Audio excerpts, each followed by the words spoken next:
Well, welcome back to the second session of this year's Digital Trade Conference and Awards. My name is Chris Southworth. I'll be comparing for the week. We're still having a few people just join us, so we'll let people join in the session. We've just had a fantastic session. We've got 500 people registered for the week's events. We've just had 185 in the first session from 35 different countries. So it just goes to show how international this conversation is. And that's, of course, really important to us, that this is an inclusive, collaborative dialogue, giving everyone the opportunity to have access to all the knowledge and experience that we've got on the panels this week.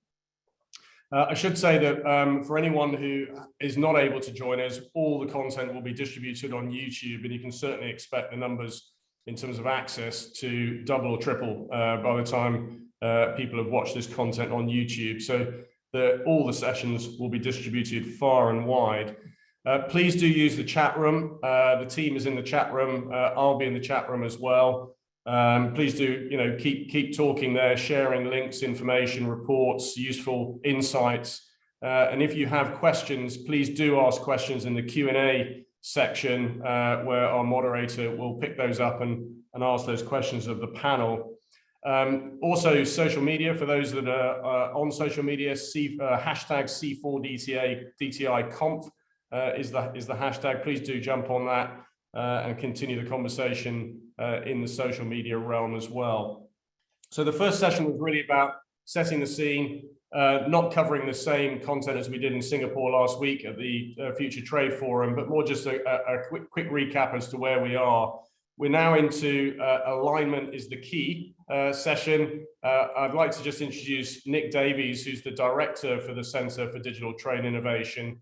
And as we heard in the first session, alignment is such an important area that we need to focus on, both across the private sector, but importantly, public and private sectors across all systems, across all jurisdictions. It's all about alignment. But the takeaways from the first session were we need to develop more use cases, more practical examples. We're going to hear quite a lot this week. We heard some last week, but we need to develop, more of a repository of good case studies that people can see, what the benefits of this digitalization of world trade activity is all about.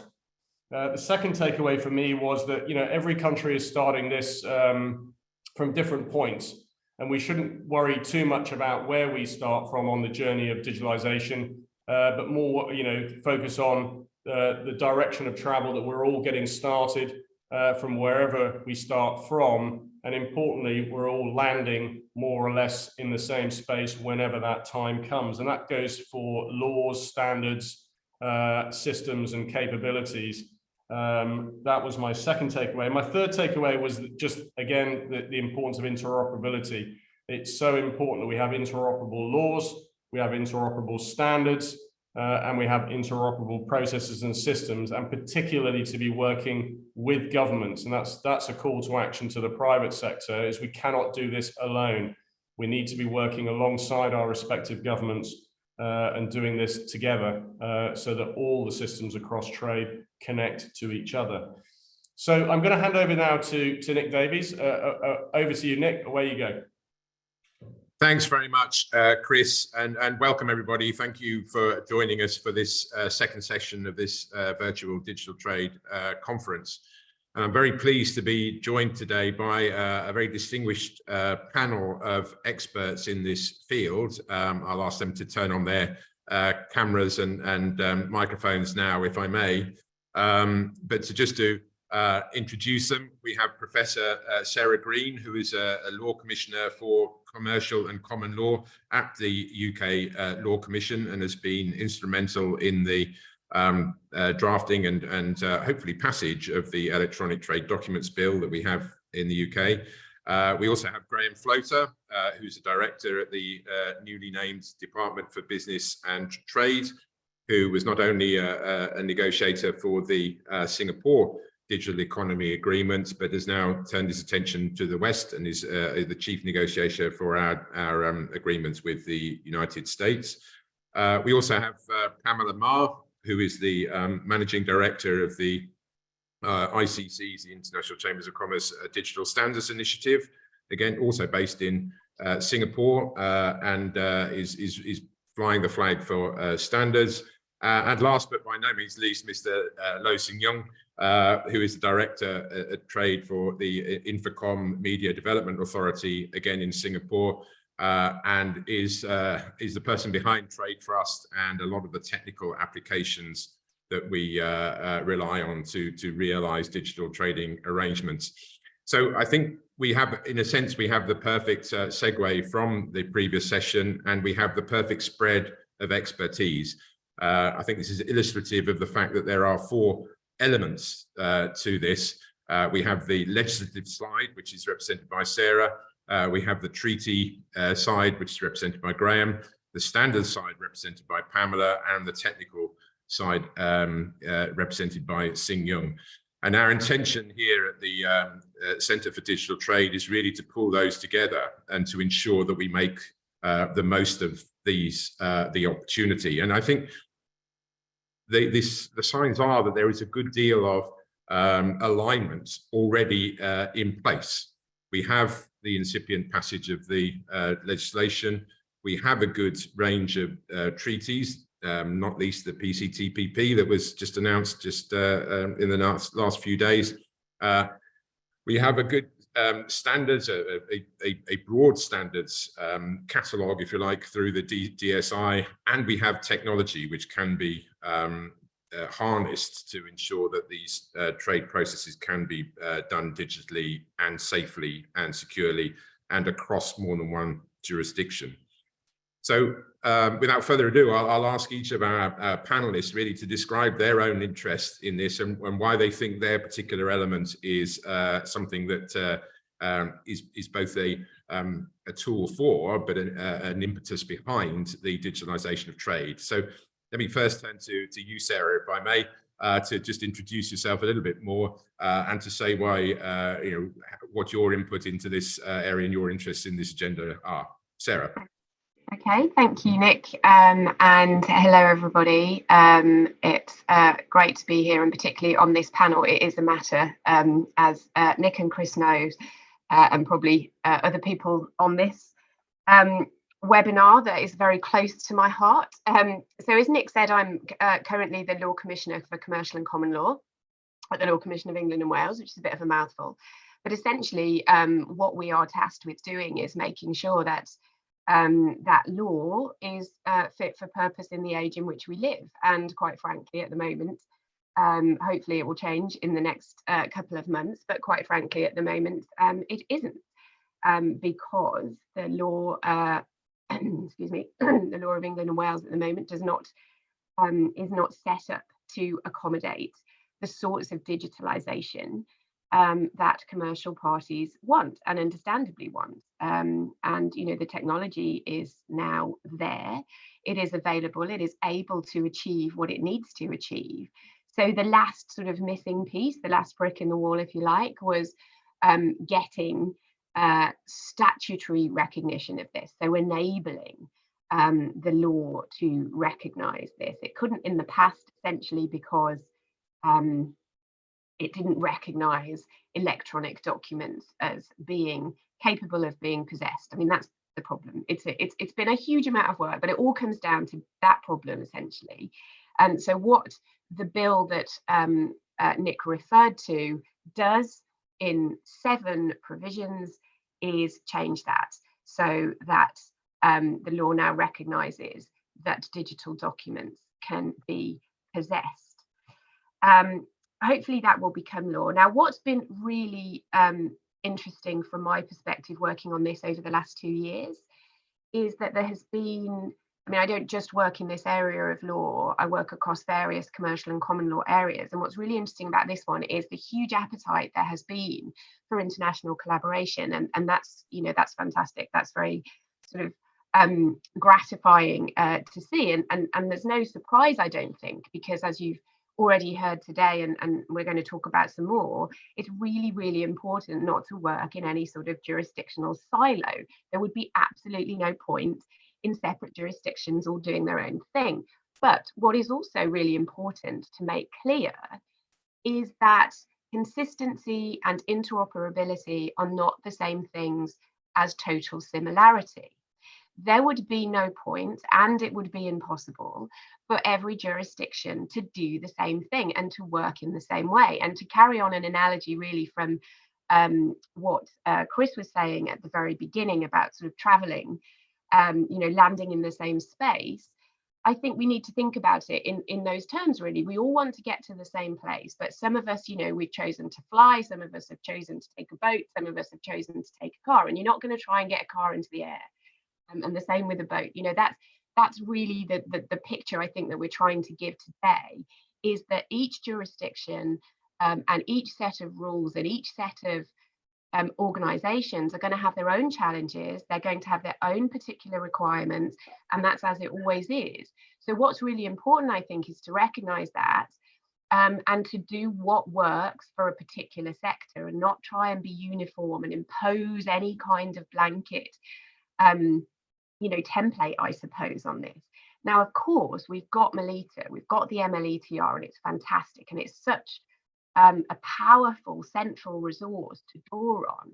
But what makes it so powerful is that it is designed as a sort of pick and mix, or it's certainly possible to pick from it the bits that work for certain, as I've said, sectors, certain jurisdictions, certain nations, and leave the ones that those different organizations don't need or don't want. And that is really, really important, because trying to come up with any kind of totally uniform solution across a global forum, which is the one we're all dealing with, would, I think, be counterproductive. So what we need to do, which is hopefully what we're going to talk about today, and I'm sure it will be, is how we go about doing that, so that we align and we make sure that we are consistent and that we can work together. But that doesn't mean by any stretch of the imagination doing exactly the same thing, right? I've probably taken up more time for an introduction than I should, so I hand back to Nick, but I will happily elaborate on any of that later.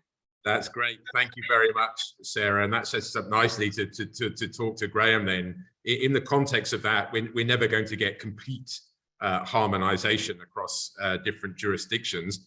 But perhaps, Graham, you could say what role you think that international agreements can play in that endeavor, in trying to get the sort of collaboration between states, and perhaps based on some examples that you've been personally involved with in Singapore, PCTPP, and with the US. Graham. Yes, thanks, Nick. And of course, in terms of the government, there are two angles to this. There is the angle of getting domestic legislation through, as we've just been hearing about, in order to ensure that we've got our house in order, and that businesses can be free to operate digitally. And secondly, how then does that play into the interoperability with other countries? Because as Sarah was saying, I mean, you can't operate in a silo when it comes to international trade. And that's something that we've been doing as a two-pronged approach. And in terms of the international treaty side of it, we've actually come a long way over the last 2 to 3 years. And we see this as both a top-down and a bottom-up process that work hand in hand. In terms of the top-down process, obviously the ideal would be to have a global rule book that everybody signs up to, and that would minimize uncertainty for business and ensure that there was one way of operating. But there are two challenges there. The first is, of course, we start from the basis of very different legislative programs and frameworks around the world. So one size does not fit all. And so thinking about how we work on that is really important. And secondly, of course, you need to get agreement across 200 countries. And that's never easy. It's always a very slow and difficult process. And you tend to work towards the lowest common denominator, but it's nevertheless very, very important. And that's why one of the things we've been doing is playing our part as the UK in the WTO joint initiative negotiations on e-commerce, because that is the one area where a very large number of countries, not all in the WTO, but nevertheless over 80 countries, are talking together to try to find ways through this interoperability question, and across a whole range of different areas of digital trade. And as a precursor to that, when we had the presidency of the G7 the year before last, we decided to make, first of all, trade one of the G7 tracks for the very first time. It had never been a track in the G7. And secondly, we put digital trade at the forefront of that track. And we managed to broker an agreement between all the G7 countries, so including both the United States and the EU. That itself was quite a major achievement, but also Canada, Japan, and ourselves, around a set of G7 digital trade principles. And that has itself been a really helpful way of showing the world where the G7 sit and where we want to move to. And that's already filtered into the WTO negotiations that I mentioned. So that's the sort of thing that we've been doing top down. As I say, it's challenging because you have to negotiate with a whole range of countries who have very different perspectives. So at the same time, what we've been doing is looking at this bottom up.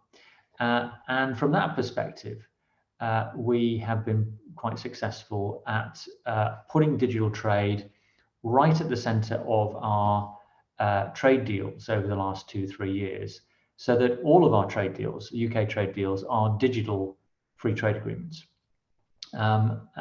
We started off with Japan when we first started looking at a free trade agreement with a major economy, and we managed to negotiate a wide-ranging set of digital provisions, which helped us to really set the precedent for UK FTAs being digital FTAs. And since then, we've been trying to go from analog to digital right across the board. We've done it with Australia, with our FTA there, our FTA with New Zealand, with Norway, and with others. And in particular, we really pushed out the boat in terms of a new benchmark for digital trade with Singapore when we negotiated the Singapore Digital Economy Agreement. That went deeper and wider than we'd ever been before. And in that, there's a whole range of provisions on digitalization, and in particular, both electronic documentation and also the digitalization of customs, because of course the two go hand in hand. Since then, we have successfully negotiated a digital trade agreement with Ukraine that was signed just a couple of weeks ago. Another major step forward, and of course, very important from another context in terms of supporting Ukraine at a time when its physical infrastructure has been badly damaged, and they can now have a digital trade agreement with the UK, with the knowledge that data flows, financial data flows, other data flows are guaranteed. But also we had in there provisions around customs, around the digitalization of systems and electronic documents as well. And that's a very deep, comprehensive digital trade agreement. That it doesn't come deeper than the one that we negotiated with Ukraine. So we've done all of that. As you mentioned, I'll just finish off, Nick, with CPTPP, given that it's hot off the press.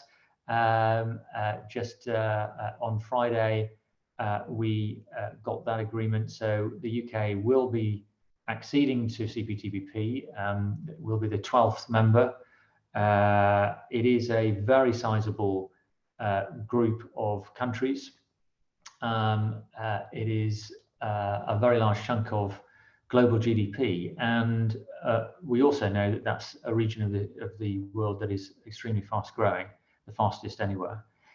So what we're looking to do is to build on the Singapore Digital Economy Agreement, build on the digital provisions that are within CPTPP itself, and start to look at ways in which we can really accelerate our interoperability with that region in terms of digitalization.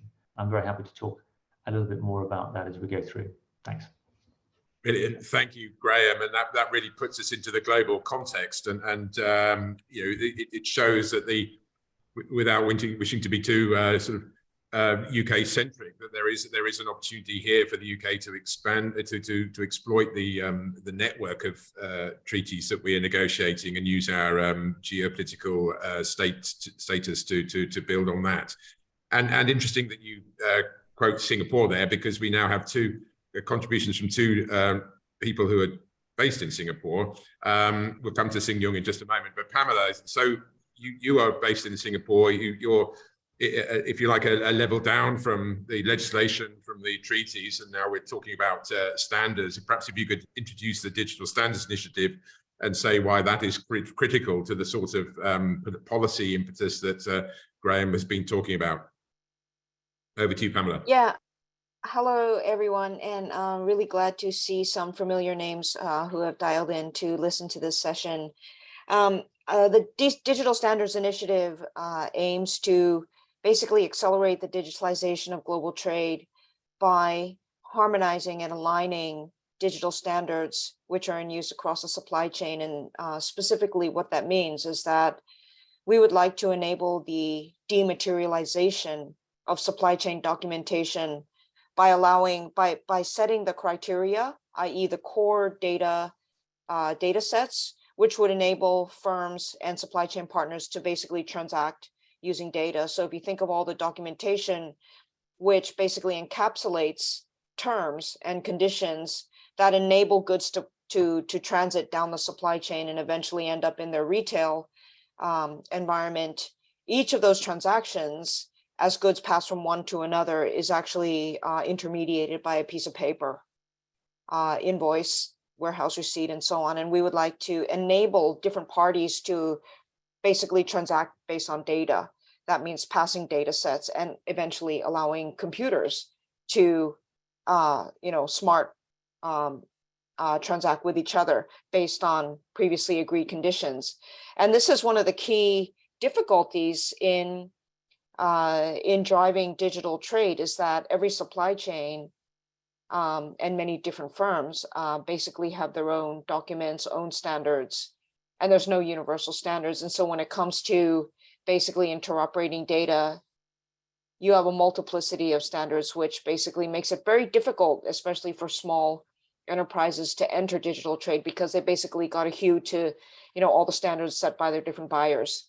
And by basically aligning and enabling buyers and supply chains eventually to transact based on commonly agreed data sets, commonly agreed standards for those data terms, for every day. We're not creating new standards. We're basically saying, okay, there's an established global standard for X term, X data element, and please everyone just use this one.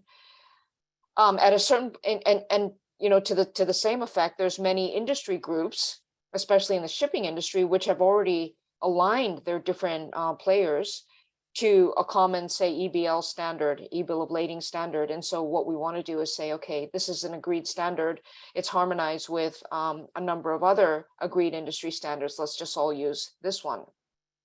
And that is one of the key elements, because once you take care of the enabling legal environment, MLETR et al., you need standards to basically guide everyone on how to play and how to interact and how to transact across the supply chain. And we've just published last week the first set of digitalization recommendations and analyses for 7 key trade documents, which are the 7 kind of most commonly used documents, everything from certificate of origin to invoice to bill of lading and so on. And so that document hopefully is a first step to basically corral everyone and say, okay, here's the standard. If you're building your platform, use this. If you have a platform, align your data terms so that everyone can basically work together. And so that's truly, truly plug and play. The third thing you need is incredible capacity building at the grassroots. So, You clear up the legal environment, you set the standards and get everyone to play in the same terms.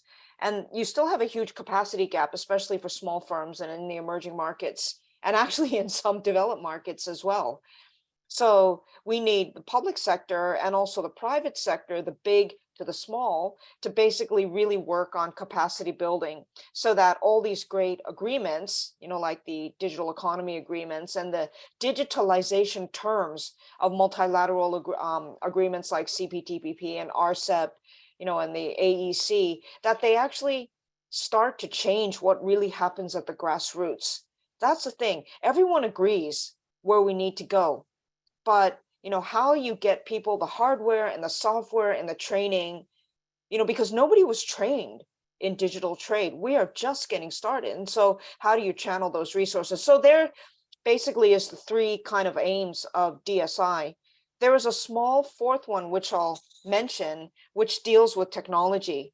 And that's if your premise is that everyone in the supply chain should be transacting based on data, you really need to have agreement on how are you protecting that data?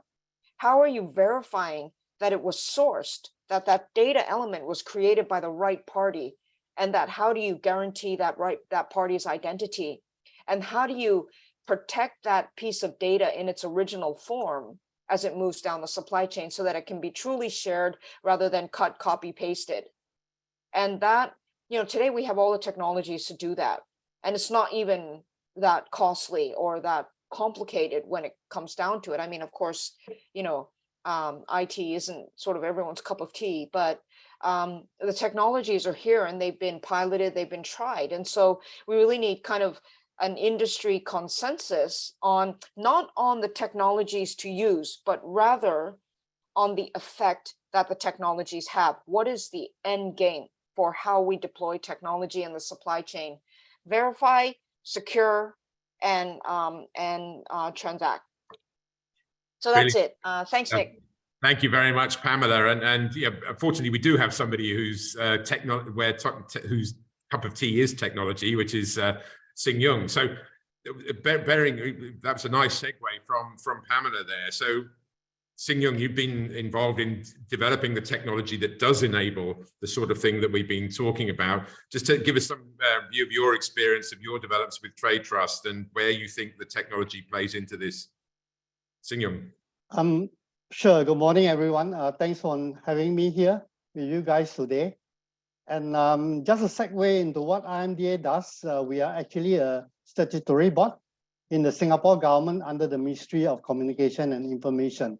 So as a regulatory body, we oversee and implement policies relating to the ICT, media, and poster industries. And of course, we run the Personal Data Protection Commission, as well as the Protection from Online Falsehood and Manipulation Office. So in addition to our regulatory role, we also are responsible for driving Singapore's digital transformation through the use of technology.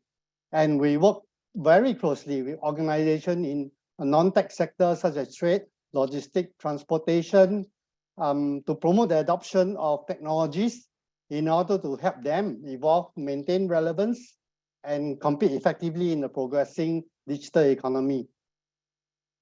Actually, Singapore amended our Electronic Transaction Act, which is your ETDB equivalent, some 2 years ago.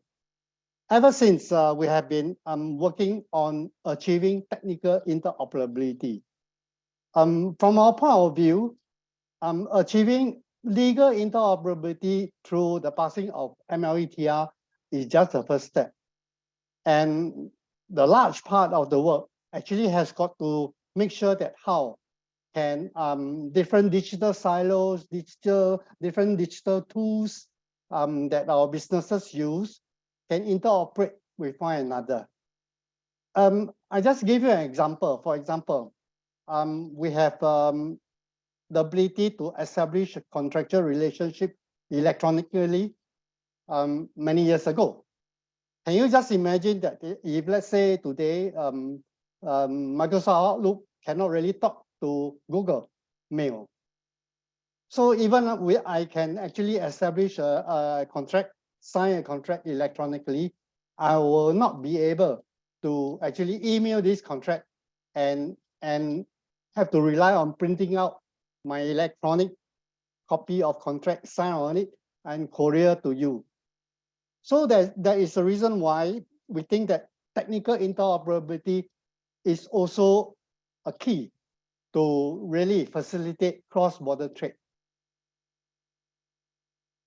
And when we set out to do a interoperable standard, as you may call it, and of course now you know the project is called Trade Trust.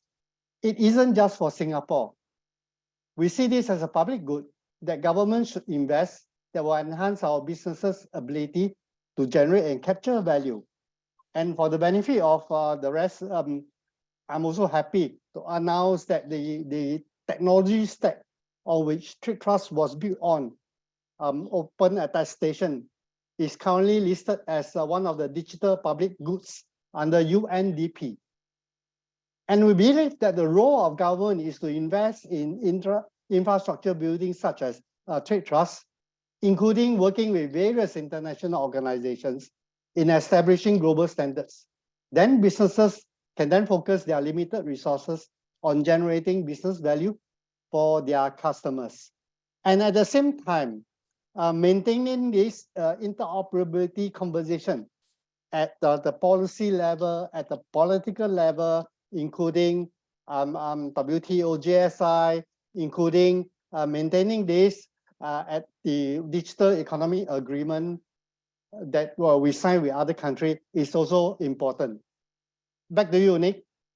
Thank you very much, Sing Yung, and indeed, thank you very much to everybody. I think that really does show that in a sense, the alignment is there because we have the legal treaty standards and technical all there. It's a question now of how do we pull those together and make sure that we make the most of that alignment and move the agenda forward and shift the dial on the amount of trade that is done digitally across the globe.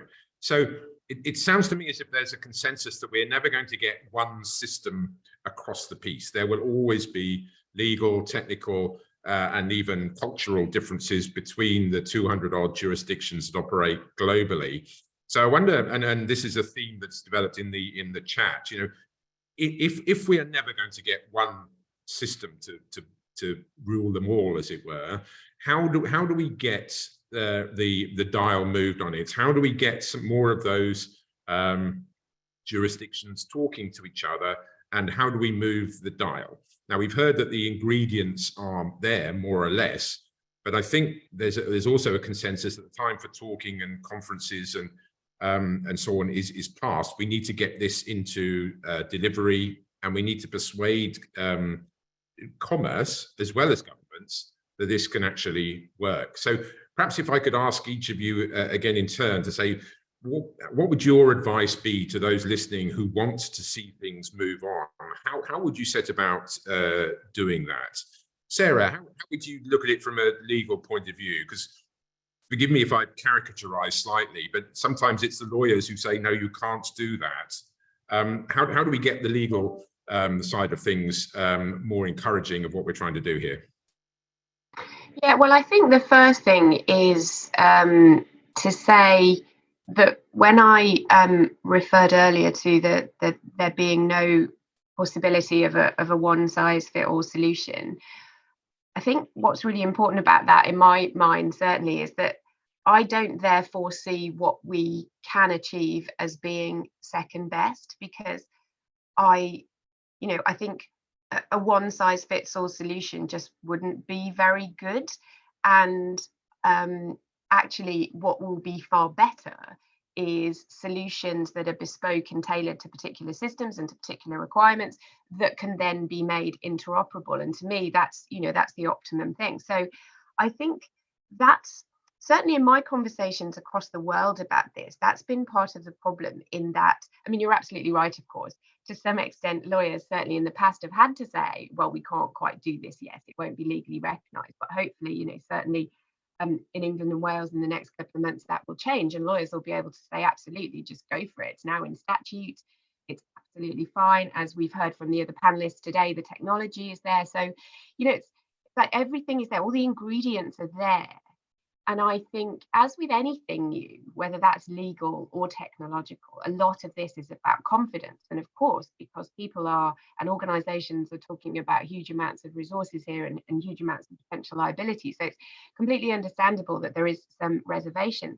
And as I've said before, I think that although what we're talking about now in terms of this digitalization is, I think, and most of the technologists and lawyers I've spoken to think the same, what we're talking about here is a lower aggregate risk than the old way of doing things. Yeah. But of course, those risks are unfamiliar risks. And as human beings, and certainly as human beings who are lawyers, unfamiliar risks are the scariest type. So to some extent, there has to be just some stepping into the unknown. And it's that will bring the certainty and the clarity. And, that's all very well for me to say, because I'm sort of setting this up and letting it roll, as it were. But I think that first message, so at the start of my answer here, I think that first message is important to get out, and that thinking, oh, well, we can't do exactly what, I don't know, Japan has done, or we can't do exactly what, another jurisdiction has done, so therefore there's no point in trying. I think that is the, that's the thought that needs to be dispelled. Anything that any jurisdiction or sector or industry can do, baby steps towards the same destination are all really, really important. And I have spoken, not so much recently, thankfully, but when we first started this project, there was a bit more of that. There was a resistance to trying the new. And of course, that has naturally reduced as more and more people are starting to do it. So I think that's it. It's not seeing the non-uniform possibility as suboptimal. I don't think it is. I think what would be absolutely ideal is all these different ways that internally within their own sort of parameters look different, but that can all come together in a sort of international crucible where they work really well. So I think it's about getting that message across. Excellent. Thank you, Sarah. That makes a great deal of sense. So Graham, in trying to instill that confidence, and indeed, if I may quote your Secretary of State, getting some traffic on the motorways that you've created through the DEAs and FTAs, what's the role of government in developing that landscape of difference but interoperable difference, and getting things moving? Yes, well, I think there are different perspectives on this, and we need to take account of all of them.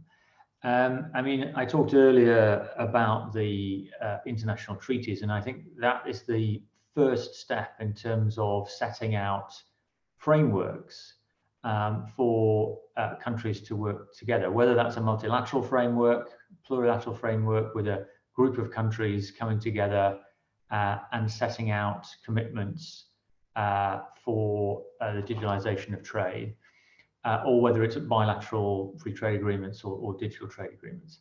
That's a really important first step, because that provides the basis within which you can operate to flesh out the bones, if you like, of those treaties, to make it operational. So that has to be a first step. But of course, it's not sufficient. It requires, I would say, probably at least two other elements. I mean, the second element is business itself. And as we've already been starting to hear, there's plenty of innovation out there in terms of understanding what is required. And we do need business to be able to come to us and say, this is actually the barrier that we're facing. This is why we can't get this done. This is the specific area where it would be really helpful for us to work together within the framework of that treaty. There ought to be some momentum behind it. How do we go about doing it? So there needs to be a business perspective here that we shouldn't wait until the end of the process to say, here you go, it's all done, go away, it should all be fine. Because if we haven't got business involved from the early stages, we know that we won't design it in the right way. It won't be as efficient as if we work together. And that's the third element that I would focus on, which is how do governments and businesses work together, both government to government and government to business at the same time. And that, I think, requires a certain degree of togetherness. It can be small groups. It could be two governments with a bilateral deal, bringing businesses along with them. It could be a larger group of countries. But whatever the format is, it really requires that interface between the two. Now, what does that interface look like? I'm moving further away from my area of expertise as a negotiator and further into the areas of expertise of both businesses themselves and those in government who are more on the operational interface. But I think what is required is an understanding of how you look at the differences between legislation, differences between policy frameworks, whatever it might be where there is a potential barrier. Working with the likes of Sarah, with legal advisors, both in the public and the private sectors, to understand what those barriers really are about and what is the process to push through that. I mean, with the Electronic Trade Documents Bill here in the UK, we identified this as an issue for our trade agreements, actually before we started thinking about it as a domestic issue. And that's what drove it. And it's now quite clear that this is going to open up business traffic just within the UK. So it's a real gain for UK businesses domestically. But the whole point about this, of course, is that it's international trade. And therefore, we've got to work with others to make that interoperable. So you've got to get the right players, the right actors together at an early stage to be able to look at what those barriers are and really think in practical terms, okay, what do we need to do to make this work? The final thing I'd say on this is I think there is a very great risk that we try to boil the ocean and do everything simultaneously, because there's a lot of potential out here. You know, we're talking about tens, hundreds of billions of dollars, possibly even trillions of dollars. This is an enormous area of potential. And there could be a tendency to try to do everything at the same time. But we know that pushing through these barriers, because it requires a number of different actors, requires different countries within different frameworks and landscapes, that it does take time. It is technical. It does require getting onto a journey with quite a lot of people in order to be able to iron everything out to get to the end point that you need to get to. So my main suggestion, not as one of those who is perhaps so directly involved, is focus on what you think you can do early, focus on where the economic value is, but also where the easy wins are, because we could actually make quite a difference relatively quickly. Everything is relative, by focusing on that rather than trying to do everything or jumping into the most difficult areas first of all. So that would be my suggestion.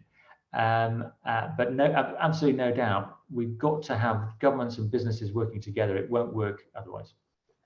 Great, thank you, Graham. And that's certainly a theme that seems to be the experience of those of us operating in this area, is that those jurisdictions that are doing best are those where private and public are operating closest together. So Pamela, taking that steer from Graham, in your experience, what should be that focus, and how can the standards help us in identifying where that low hanging fruit might actually be? Yeah, I think definitely the availability of standards and their popularization and the easy accessibility of them is tremendously important. However, I think one thing that we need to think about, and especially from in my own experience, is how business actually adopts standards. Yeah. You know, you don't necessarily go 100% all in, because it's too much risk, too much investment. You haven't gotten a clear picture of the potential return. Everything's theoretical. That's why we do pilot, partial, practice, and only then commit to full operational. And all along that chain, all along that journey, you have to be finding ways to return to yourself the return on investment, i.e., how do you get benefit from, like disrupting your operations in order to adhere to this standard, unless it's a compliance issue. If it's like government compliance, okay, then you just got to do it.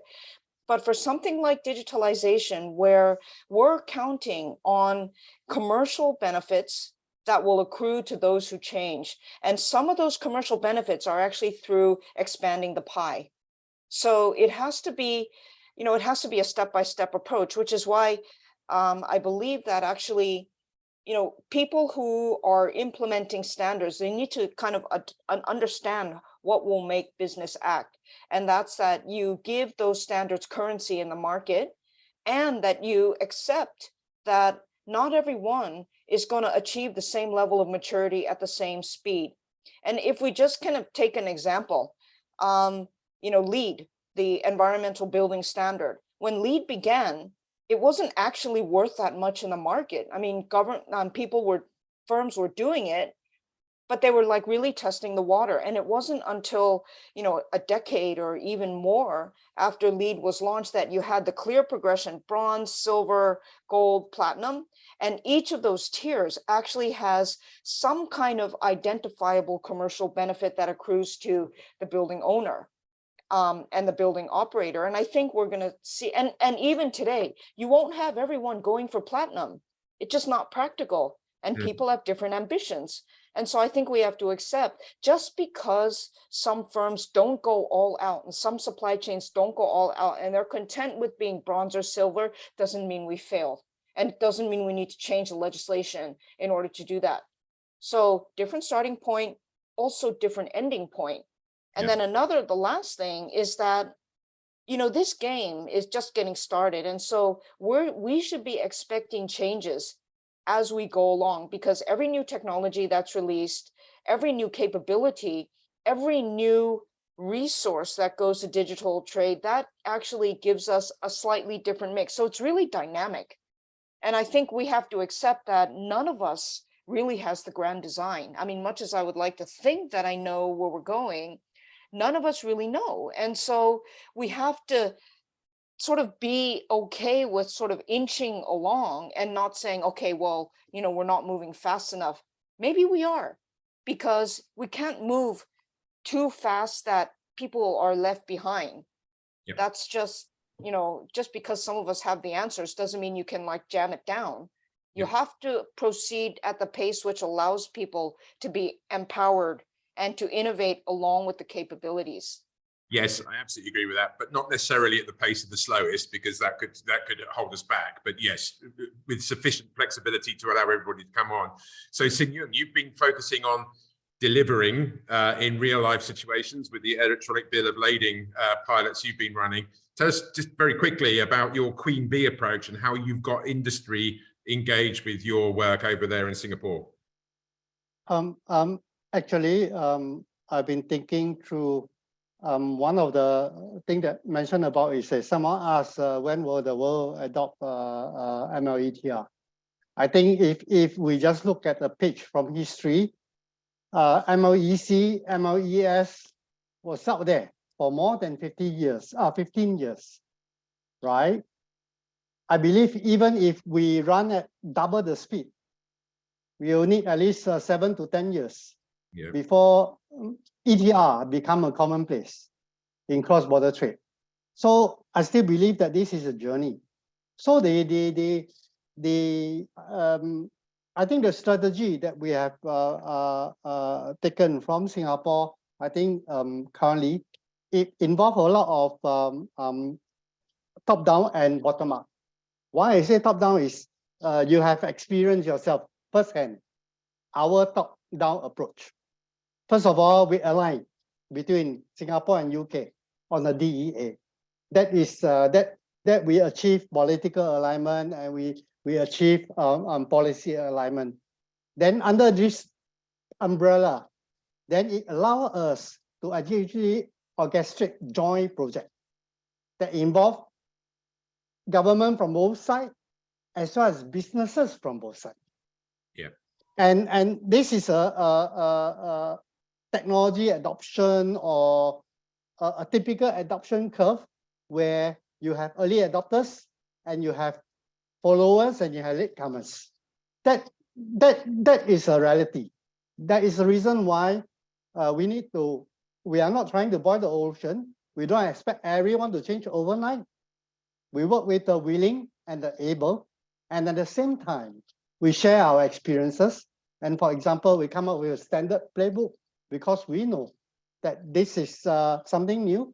Businesses will not feel comfortable, and even policymakers do not really understand how these things work together. Remember, it's not only about technology, neither is it just legal and business. We need these three pieces to actually work together. Yep. To actually solve the whole problem. And I think by involving the business together with the government, then both sides of the policymakers, the regulator will be able to appreciate the business environment of which our businesses operate in. And hence they will understand why certain decision was taken this way. Yeah. Thank you very much, Sing Yung, and that's very much what the Centre for Digital Trade is focusing on. We're looking to compare the difference between a paper-based and a digital transaction, show to those hard-nosed CEOs and CFOs that there is a saving, that there are short-term efficiencies to be gained here, and then we can build that into our roadmap and hopefully get. Yeah, just another point to add. I just did a fast rundown. You look at it. MLETR was published by UN in 2017. It took Singapore 4 years in 2021 to actually include MLETR in our Electronic Transaction Act. And at that time, we were the second country in the world. And 2 years later, guess what? We have, I think, 6, 7, 8. I can't remember the exact. Yeah. I think the rate of change is going to increase. Yeah. And I wouldn't be surprised by another 2 years, we see triple this number, 20, 15, 20, maybe. Yeah, I agree. I think anybody planning 2, 3, 5 years time should be thinking that of MLTR as becoming more generic and established across the globe. We've got to wrap up very soon. I just wanted to go around each of you and just say, look, if you were going to give one sentence of future projection and some advice to the people on the call, what areas, what sort of advice would you give? What areas would you suggest people focus on? Sarah, putting you on the spot, a couple of sentences. Where would you look for the future? Yeah, I mean, it's really just echoing what I've said before today, really, but to do it in a more succinct way, which is really look at your own requirements, bear in mind, sort of keep your eyes on the prize, as it were, and don't be afraid of taking the first steps. Really, focus on what you know and what you need, and do it that way. I think, rather than trying to think too much about the bigger picture, because I think that just gets overwhelming. Good steer. Graham, would you take a similar approach? Yes, I mean, I would simply say that global trade is now largely digital. We shouldn't think that this is simply about services. More and more goods require digital trade to get across borders, the data that flows along with those goods as well. So I suppose I would simply say this is a trend that is only going to accelerate, and we are looking at a new global economy. If you're a business and you're not ready for that new global economy, then you better watch out. So it's the innovators who are really going to win in all of this. Yes, indeed. Do you agree with that, Pamela? Yeah, and maybe just to build on that, you know, businesses, and I've just said in the previous comment that business needs to basically make a business case for making any investment to change the way you operate. And I would say that this So there's two things in this in the current market where you need to be a bit more expansive in your thinking and perhaps invest before you actually have that solid business case, which is dollar for dollar. And the first one is digitalization of the supply chain. The second one is sustainability. Digitalization will actually allow you to achieve a lot of the sustainability objectives, as well as efficiency, speed, cost, et cetera, and so, you know, if you don't have that dollar for dollar business case, reach out to either your supplier or your buyer and help and use them to help you build it, or choose a key business process, which is just needling you and frustrating your people, and choose to attack that. There's always ways to just get started. And so just look for that hook. Brilliant. Yeah. Last word from you, Singyong. Just one thing that came into my mind very strongly is that whenever I talk to you guys, I feel that I'm not alone, unlike 2 years ago. And really, today, the businesses, from a business's perspective, there are lots of resources available out there in the market.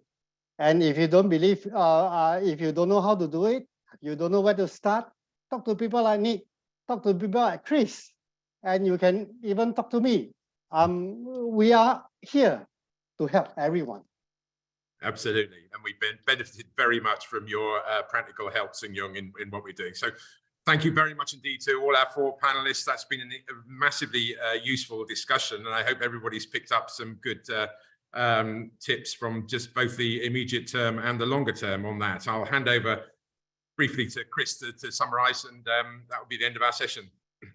Thanks very much, Nick, and thank you to all our speakers. What a great session that was. I think just to add to the list, I think there was a very succinct kind of set of takeaways there from the panel. The one area I think from the private sector that we shouldn't underestimate is how much we can help de-risk investments. You know, when we're asking companies to invest in digital systems or adapt systems, we know what the frameworks are. So to Singyong's point, we're here to help guide that investment to some degree. You don't need to just, you know, pick a technology and then just apply it. We can actually tell you which technologies, which solutions, which providers are actually compliant with the rules, laws and standards frameworks that we know will be in the interoperable frameworks of the future. So I think, you know, there's an element of support and help that we can certainly provide from the international community. But massive thank you to everybody. This is always an ongoing conversation. I hope everybody, there's lots of chat going on in the chat room and lots of questions as well. Let's keep the conversation going on. Don't forget social media. This is not a finite conversation. It carries on. The more of us involved in it, to Singyong's point, it's a community effort, and there's enough experts around who can help provide solutions and answers to some of the questions that if you're just beginning on this journey to a digital future. The next session is at 3 o'clock British Standard Time. And then we're going to dive into one of the foundation stones of digital trade economy, and that's legal entity identifiers, LEIs, digital identities, call them what you like, but it's that layer of identity which is so crucial to know who is who in the system, where are the goods, who's paying for the goods, and be able to establish that sense of transparency within this new digital economy. So thank you very much to the speakers. Thanks again to sponsors and all the audience who have participated in the session. We'll look forward to seeing you back in 2 hours' time. Thank you very much, everybody. Thanks a lot. Bye. Thank you. Bye-bye.